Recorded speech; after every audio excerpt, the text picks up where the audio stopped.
பரவலாக சொல்லக்கூடிய விஷயம் என்னென்னா, இண்டஸ்ட்ரியில் தமிழ் இண்டஸ்ட்ரியில் பிளாக் மணியை போடுறாங்களோ, பொருளாதார ரீதியாக பெரிய சிக்கலில் மாட்டாங்க. கடன் வாங்கி படம் எடுத்து அந்த வட்டிக்கு வட்டி வந்து ரம்பாவுக்கு சொந்தமான வீடெல்லாம் கூட விற்கிற அளவுக்கு சூழ்நிலை ஆயிடுச்சு. இல்லை, கல்யாணத்துக்கு முன்னாடியே அவங்களுக்கு கொஞ்சம் வாய்ப்புகள் கொஞ்சம் கொஞ்சமாக குறைய ஆரம்பிச்சிருச்சு. இந்த ஏஜ் ஒன்று இருக்கு இல்லையா, இந்த ஏஜ் ஒரு ஃபேக்டரு.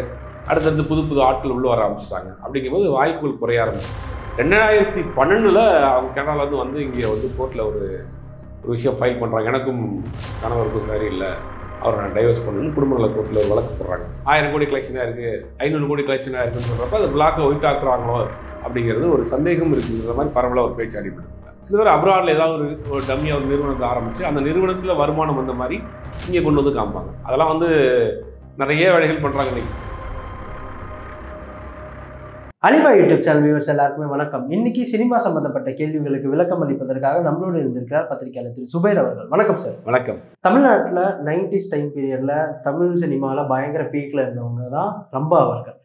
ரம்பாவை பற்றி கேட்கணும் அப்படின்னா 90s கிட்ஸுக்கு எல்லாருக்குமே தெரியும், அவங்கள பற்றி சொல்ல வார்த்தையே இல்லை. அவங்க தமிழ் இண்டஸ்ட்ரிக்குள்ளே எப்படி வந்தாங்க, அவங்க சினிமா உலக பயணம் எப்படி தொடங்குச்சு? ரம்பா சார் அப்படிங்கிற மாதிரி. ரம்பாவுடைய இயற்பெயர் வந்து விஜயலட்சுமி. அவங்க ஆந்திரா மாநிலம் விஜயவாடா பக்கத்தில் ஒரு கிராமத்தை சேர்ந்தவங்க. ஸ்கூலில் ஒரு காம்படிஷனில் பார்ட்டிசிபேட் பண்ணுறப்ப மலையாள டைரக்டர் ஹரிகரன் வந்து அவங்கள பார்க்குறாங்க. பார்த்துட்டு நடிக்கலான்னு சொல்லிட்டு மலையாள படத்தெல்லாம் ஃபஸ்ட் இன்ட்ரடியூஸ் ஆகிறாங்க. அதுக்கு பிறகு தெலுங்கில் இன்ட்ரடியூஸ் ஆகிறாங்க. திரும்ப ஷார்ட் டைமில் 17-18 வயசுக்குள்ளேயே ஹீரோயின் ஆகிட்டாங்க. தமிழ் மலையாளங்கள் நிறையா பண்ணியிருந்தாலும் தமிழில் வந்து முதல் படம் வந்து அவங்களுக்கு வந்து உழவன். கதிர் வந்து இதயம் படம் முடிச்சுட்டு ஆரம்பிக்கப்பட்ட படம் தான் உழவன். அதில் வந்து ஒரு கெஸ்ட் ரோல் மாதிரி ஒரு சின்ன ரோல் பண்ணியிருப்பாங்க. அந்த படம் பெருசாக போகல. அந்த படம் மேக்கிங்கில் நல்லாயிருக்கும், சாங் ஏஆர் ரஹ்மான் மியூசிக் நல்லாயிருக்கும், பட் பெருசாக போகல. அவங்களுக்கு பெரிய பிரேக் அப்படின்னா உள்ளத்தை அளித்தா தான். உள்ளத்தை அளித்தா படம் வந்து பிச்சுக்கிட்டு போகுது. அதில் பார்த்தீங்கன்னா அதில் இருந்து தான் ரொம்ப வந்து பாரபட்சம்லாம் அந்த அந்த காலகட்டங்களில் பயங்கர பிஸியான ஒரு ஆர்டிஸ்டாக இருக்காங்க. அவங்களுக்கு வந்து மெயினே வந்து அந்த ஒரு ஸ்ட்ரக்சரே அவங்களுக்கு இருக்கும். ரம்பா சார் அது ஒரு காமெடியாக வச்சுருப்பாங்க. ஒரு படத்தில் வந்து விவேக் ஒரு டேரக்டராக இருப்பார், பார்த்திபன் வந்து இதாக இருப்பார். அந்த மாதிரி அந்த காலகட்டங்களின் கனவு கண்ணி ரம்பா. இப்படியே போயிட்டு இருக்க லைஃப்பில் திடீர்னு அவங்க வாழ்க்கையில் ஒரு புயல் வீச ஆரம்பிச்சு ஒரு சொந்த படம் எடுக்கிறாங்க, 3 Roses அப்படின்னு. இவங்களும் லைலா, ரம்பா, அப்புறம் வந்துட்டு ஜோதிகா, 3 பேர் சேர்ந்து ஒரு படம் பண்ணுறாங்க. அவங்க அண்ணன் வாசு வந்து அந்த படத்தை ப்ரொடியூஸ் பண்ணுறாரு. படம் பெரிய ஃப்ளாப். பொருளாதார ரீதியாக பெரிய சிக்கலில் மாட்டாங்க. கடன் வாங்கி படம் எடுத்து அந்த வட்டிக்கு வட்டி வந்து ரம்பாவுக்கு சொந்தமான வீடெல்லாம் கூட விற்கிற அளவுக்கு சூழ்நிலை ஆயிடுச்சு. அந்த மாதிரி ஒரு பெரிய ஸ்ட்ரகிள் ஆயிடுச்சு. அதுக்கு பிறகு கொஞ்சம் கொஞ்சம் படங்கள் பண்ணிட்டு இருந்தாங்க. அப்புறம் பெருசாக வாய்ப்புகள் அப்படியே கொஞ்சம் கொஞ்சமாக குறைய ஆரம்பிச்சிது. அப்போ தான் வந்து இலங்கையை சேர்ந்த இந்திரன் பத்மநாபன் அப்படிங்கிறவர் வந்து கனடாவில் ஒரு பெரிய பிஸ்னஸ் மேன். அவரோட பழக்கம் ஏற்பட்டு அவங்களோட திருமணம் பண்ணிக்கிறாங்க. திருமணம் பண்ணி 2010 திருமணம் பண்ணிட்டு அவங்க கனடாவுக்கே போய் செட்டில் ஆயிடுறாங்க. 2012 அவங்க கனடாவில் வந்து இங்கே வந்து கோர்ட்டில் ஒரு விஷயம் ஃபைல் பண்ணுறாங்க. எனக்கும் கணவருக்கும் சரியில்லை, அவரை நான் டைவர்ஸ் பண்ணணும்னு குடும்ப நல கோர்ட்டில் ஒரு வழக்கு போடுறாங்க. அப்போ தான் ஒரு பெரிய அளவில் பரபரப்பாக அந்த செய்தி பேசப்பட்டது. அதுக்கு பிறகு கொஞ்ச நாள் இரு வீட்டாரும் பேசி காம்ப்ரமைஸ் பண்ணி அந்த வழக்கை வாபஸ் வாங்கி திரும்பி போயிட்டாங்க. அதுக்கு பிறகு இப்போ 3 குழந்தைகள் அமைதியாக கனடாவில் வாழ்ந்து வர்றாங்க. அவங்களுக்கு கனடாவிலேயும் பிஸ்னஸ் இருக்குது, இந்தியாவிலேயும் ஃபேக்ட்ரிஸ் இருக்குது. கணவருடைய பிஸ்னஸ்க்கு ஒரு உறுதுணையாக ஒத்தாசையாக இருந்து அந்த வேலையெல்லாம் பார்த்துட்டு இருக்காங்க. எதனால சார் அந்த கேஸ் நடந்தது, என்ன காரணம் அது? இல்லை, கணவன் மனைவிக்குள்ள கருத்து வேறுபாடுகள். அங்கே கனடாவில் இருக்கிறப்ப அவர் ஏதாவது தன்னை வந்து டார்ச்சர் பண்ணுறாரு அப்படி இப்படின்னு மாமியாருக்கும் அவருக்கும் சில பிரச்சனைகள்ன்ற மாதிரி நிறையா காரணங்களை சொல்லி ஃபைல் பண்ணியிருந்தாங்க. அப்புறம் அவங்களுடைய வெல்விஷர்ஸ் எல்லாரும் சேர்ந்து பேசி காம்ப்ரமைஸ் பண்ணி அதை வாபஸ் வாங்கிட்டு திருப்பி அவங்க கூட்டு போயிட்டாங்க. கல்யாணத்துக்கு அப்புறம் நடிக்காததுக்கான காரணம் என்ன சார்? இல்லை, கல்யாணத்துக்கு முன்னாடியே அவங்களுக்கு கொஞ்சம் வாய்ப்புகள் கொஞ்சம் கொஞ்சமாக குறைய ஆரம்பிச்சிருச்சு. அந்த ஏஜ் ஒன்று இருக்கு இல்லையா, அந்த ஏஜ் ஒரு ஃபேக்டரு. அடுத்தடுத்து புது புது ஆட்கள் உள்ளே வர ஆரம்பிச்சிட்டாங்க. அப்படிங்கும்போது வாய்ப்புகள் குறைய ஆரம்பிச்சிருச்சு. அப்போ வாய்ப்புகள் குறைஞ்சிச்சு, கல்யாணம் பண்ணிட்டாங்க. அதுக்கும் நிறைய கல்யாணமானது பிறகு கனடாவில் இருந்தாலும் நிறைய ரியாலிட்டி ஷோஸ் பண்ண ஆரம்பித்தாங்க. நிறையா சேனல்ஸில் வந்து ரியாலிட்டி ஷோஸ் மாநாடம் மைநாடெல்லாம் அவங்க பண்ணி பயங்கர ஃபேமஸ்.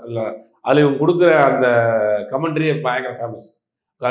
ரம்பாவுடைய அந்த டோன் வந்து ஒரு மாதிரி இருக்கும், குழந்தை மாதிரி கொஞ்சி பேசுகிற மாதிரி இருக்கும். அதை பார்க்குறதுக்கு ஒரு பெரிய ஆடியன்ஸ் இருந்தாங்க. இப்போ முழுக்க ஒரு ஹவுஸ் ஒய்ஃபாக இருக்கிறாங்க, அவருடைய பிஸ்னஸை பார்த்துக்கிட்டு கூட இருக்கிறாங்க. அவங்களுடைய பொண்ணு கூட அவங்கள மாதிரியே அப்படியே குட்டி ரம்பா மாதிரியே இருக்காங்க அப்படின்னு சொல்கிறாங்க. அவங்க வந்து இப்போ தமிழ் படத்தில் முதல்ல நடிக்க வைப்பாங்களா, நடிக்கிறதா இருந்தால் இல்லை வேற எதுலையாவது? இல்லை, இப்போ வரைக்கும் அவங்க நடிக்க வைக்கிறதுக்கு எந்த ஐடியாவும் இல்லை. அந்த பொண்ணெல்லாம் கனடாவில் தான் படிச்சுட்டு இருக்காங்க. பட் அதனால் இப்போ வரைக்கும் எந்த ஐடியாவும் இல்லை. ஃபியூச்சரில் அவங்க என்ன பிளான் பண்ண போகிறாங்கன்னு தெரியல. ரம்பாவோட ஹஸ்பண்ட் வந்து ஸ்ரீலங்காவில் ஒரு ஈவெண்ட் ஒன்று கண்டக்ட் பண்ணார். அந்த இடத்துல வந்து பயங்கரமான ஒரு பிரச்சனைலாம் நடந்தது. என்ன பிரச்சனை, உண்மையிலே அங்கே என்ன தான் நடந்தது? இல்லை அது க்ரௌட் அதிகமாக போயிடுச்சு. அதாவது நம்ம தமிழ்நாட்டில் நடந்துச்சு இல்லையா, ஏஆர் ரஹ்மானோட இஷ்யூவில் டிக்கெட்டு அதிகமான போலி டிக்கெட், அந்த மாதிரி டிக்கெட் அதிகமாக வந்து கூட்டத்தை கண்ட்ரோல் பண்ண முடியல. இப்போ சொல்லப்போனால் அவர் வந்து இந்திரன் பத்மநாபன் வந்து ஸ்ரீலங்காவை சேர்ந்தவராக இருந்தாலும் கனடாவில் பிஸ்னஸ் பண்ணிட்டு இருக்காரு. நிறைய சோசியல் சர்வீஸ் பண்ணிட்டு இருக்கிறார் கனடா ஸ்ரீலங்காவில். நிறைய குழந்தைகளை படிக்க வச்சுட்டு இருக்காரு, நிறைய ஈவெண்ட் பண்ணிட்டு இருக்காரு, நிறைய அந்த மாதிரியான சோசியல் சம்மந்தப்பட்ட வேலைகள்லாம் நிறைய அந்த மக்களுக்கு செஞ்சிட்டு இருக்காரு. அப்படி தன்னுடைய ஒரு அம்மா பேர்லேயோ அப்பா பேர்லேயோ ஒரு ட்ரஸ்ட்னு வச்சிருக்காரு. அதனுடைய தொடக்க விழாவுக்கு ஒரு இசை நிகழ்ச்சி நடத்தினாரு. அது கட்டுக்கடங்காத கூட்டம், அந்த கூட்டத்தை கண்ட்ரோல் பண்ண முடியாமல் போயிடுச்சு. அது ஒரு பெரிய ஒரு பிரச்சனையாச்சு. அங்கே பேசுகிற பேச்சு வந்து தவறாக புரிஞ்சுக்கிட்டு அது ஒரு பெரிய சர்ச்சையாயிடுச்சு. அதுக்கப்புறம் அவங்க வீட்டுக்குள்ள நிறைய பிரச்சனை, ரம்பாவுக்கும் அவங்களுக்கும் டிவோர்ஸ்லாம் ஆகிற மாதிரியான ஒரு பேச்சு. இல்லை, இப்போதைக்கு அந்த மாதிரியான பிரச்சனைகள் இல்லை. 2012 நடந்த சம்பவம் தான் அதெல்லாம். ரம்பா திரும்பவும் நடிக்க வாய்ப்பு இருக்கா தமிழ் இண்டஸ்ட்ரியில? அவங்க தான் முடிவு பண்ணோம். இப்போ வந்தாலும் அவங்களுக்கான ஸ்பேஸ் இருக்குது, நல்ல கேரக்டர்ஸ் எல்லாம் பண்ணலாம். பட் இப்போ அவங்க பயங்கர பிஸியாக இருக்கிறாங்க. அவங்க நிறைய ஃபேக்ட்ரிஸ் வச்சுருக்கிறாங்க.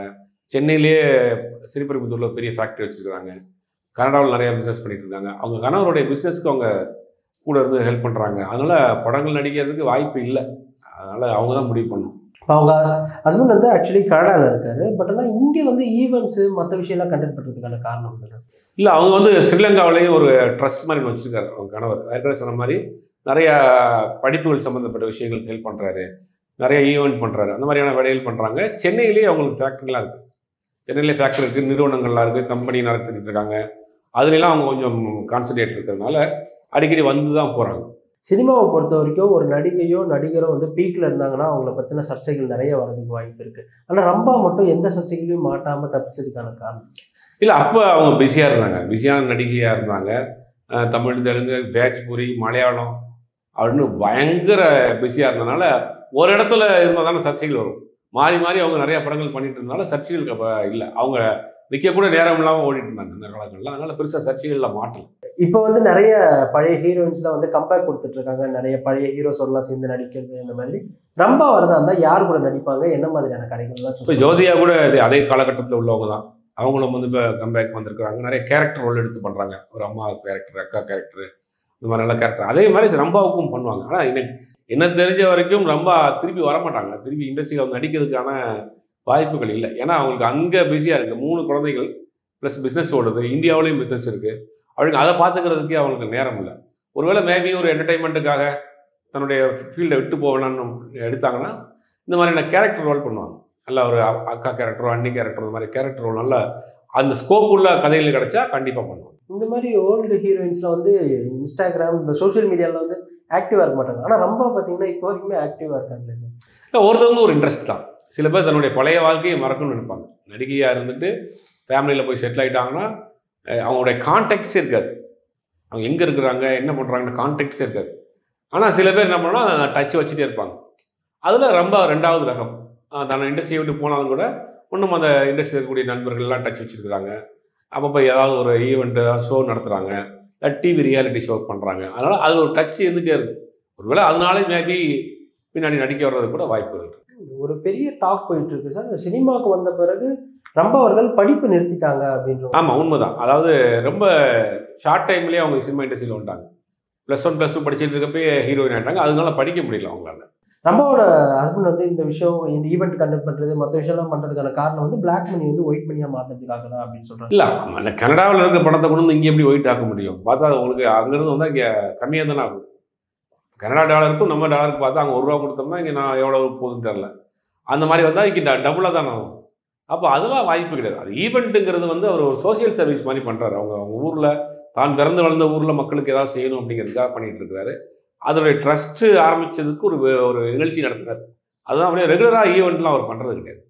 இப்போ இந்த மாதிரி விஷயங்களை தவிர்க்கணும் அப்படின்னா, இப்போ நான் புதுசாக சினிமாவுக்கு வரேன் அப்படின் போது நான் இந்த மாதிரி விஷயங்களை மாட்டக்கூடாது அப்படின்னு நினச்சிங்கன்னா என்ன மாதிரிலாம் பண்ணலாம்? நீங்கள் ஜெனுவனாக படம் எடுங்க.